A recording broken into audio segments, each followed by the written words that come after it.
মোঘল আমলের রাজধানী ঢাকা ছিল পুকুর, খাল, বিল, ঝিলে ভর্তি। সময়ের ব্যবধানে আর মানুষের প্রয়োজনে আজ ঢাকা হয়ে গিয়েছে পুকুর শূন্য।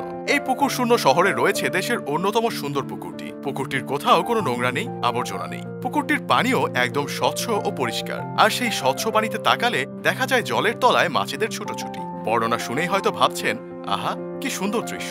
তবে এখানেই শেষ নয়। পুকুরটির আরও একটি বিশেষত্ব হলো এর আকৃতি। পুকুরটি দেখে মনে হবে মাটির ওপর কাটা কম্পাস ও পেন্সিলে কেউ যেন একটি বৃত্ত এঁকে রেখেছে। এমন নিখুঁত গোলাকার আকৃতির কারণে পুকুরটিকে সবাই নাম দিয়েছে গোল পুকুর বা গোল তালাব। পুরান ঢাকার ইসলামপুরে প্রায় 6.5 বিঘা জমির ওপর শুয়ে আছে এই গোল তালাবটি। এর চারপাশে রয়েছে বাঁধানো রাস্তা। রাস্তাগুলো ধরে দাঁড়িয়ে আছে অসংখ্য নারিকেল গাছ।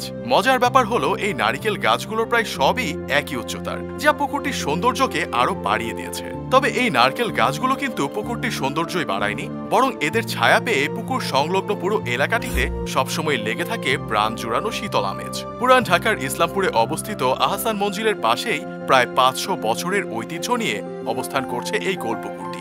লোকে তাকে নবাব বাড়ির পুষ্কুনি বলেও সম্বোধন করে। কালের পরিক্রমায় নানা উত্থান পতনের সাক্ষী এই গোল তালাব। শোনা যায় শুরুতে এই পুকুরটি ছিল ছোট্ট একটি জলাশয়। সে ষোড়শ শতাব্দীর কথা।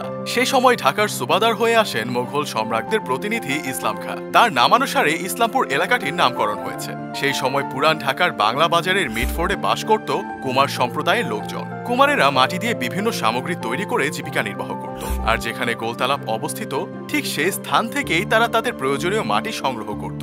সে সময় ঘন ঘন মাটি কাটাতে জায়গাটিতে প্রথমে ছোট্ট একটি গর্ত এবং পরে জলাশয় রূপ নেয়। ওই সময় ওই অঞ্চলের জমিদার ছিলেন মোঘল শেখ এনায়েতুল্লাহ। এনায়েতুল্লাহ তার বাগান বাড়িতে এটিকে জলাশয় হিসেবে ব্যবহার করতেন। পরবর্তীতে 1700 সালে লুইস নামে এক ফরাসি বণিক এখানে কুঠিবাড়ি তৈরি করলে তার নামানুসারে জলাশয়টির নাম হয় লুইস জলা। এরপর 1830 সালে নবাব খাজা আলিমুল্লাহ লুইস সাহেবের কুঠি জলাশয় সব কিনে নেন। খাজা আলিমুল্লাহর সময়ই জলাশয় ও তার আশেপাশের প্রায় 6.5 বিঘা জমি নিয়ে খনন করা হয় এই বিশাল গোল পুকুরটি। প্রথম দিকে পুকুরটি পরিচিতি পায় গোল তালাব নামে। পরে গোল তালাব থেকে পুকুরটির নাম হয়ে যায় নবাব বাড়ির পুকুর। স্বাধীনতার পরপরই শুরু হয় গোল পুকুরের দুর্দিন।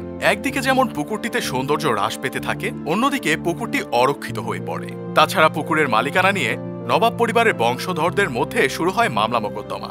আর এর ফলে পুকুরটি দীর্ঘদিন পরিত্যক্ত অবস্থায় পড়ে থাকে। অবশেষে 2007 সালে সুপ্রিম কোর্টের আপিল বিভাগের নির্দেশনা অনুযায়ী মৌলভী খাজা আবদুল্লাহ ওয়েলফেয়ার ট্রাস্ট পুকুরটির বৈধ মালিকানা পায়। সেই থেকে ট্রাস্টের অধীন একটি কমিটির মাধ্যমে পুকুরের সংস্কার, রক্ষা ও সৌন্দর্য বর্ধনের কাজ চলছে। বর্তমানে গোলাকার পুকুরের চারপাশে গ্রিল দিয়ে আবদ্ধ করে দেওয়া হয়েছে। পুকুরটির পূর্ব দিকে রয়েছে একটি শান বাঁধানো ঘাট এবং পাকা ছাউনি সহ বড় আকারের একটি গেট। পুকুরের শান বাঁধানো ঘাটটি মানুষের গোসলের কাজে ব্যবহৃত হয়। তবে পুকুরে সাবান ব্যবহারে কর্তৃপক্ষের নিষেধাজ্ঞা রয়েছে। আর তাই ঘাটের ওপরে নির্মিত আলাদা গোসলখানায় সাবান ব্যবহারের ব্যবস্থা রাখা হয়েছে। এখানে গোসল করতে জনপ্রতি 5 টাকা করে নেওয়া হয়। বর্তমানে ট্রাস্টের অনুমোদন নিয়ে 3 বছরের জন্য পুকুর রক্ষণাবেক্ষণের দায়িত্ব পেয়েছে নবাব বাড়ি ট্যাঙ্ক কমিটি। এখন তারাই দেখভাল করছে ইতিহাস ও ঐতিহ্যের সাক্ষী গোল তালাব তথা গোল পুকুর।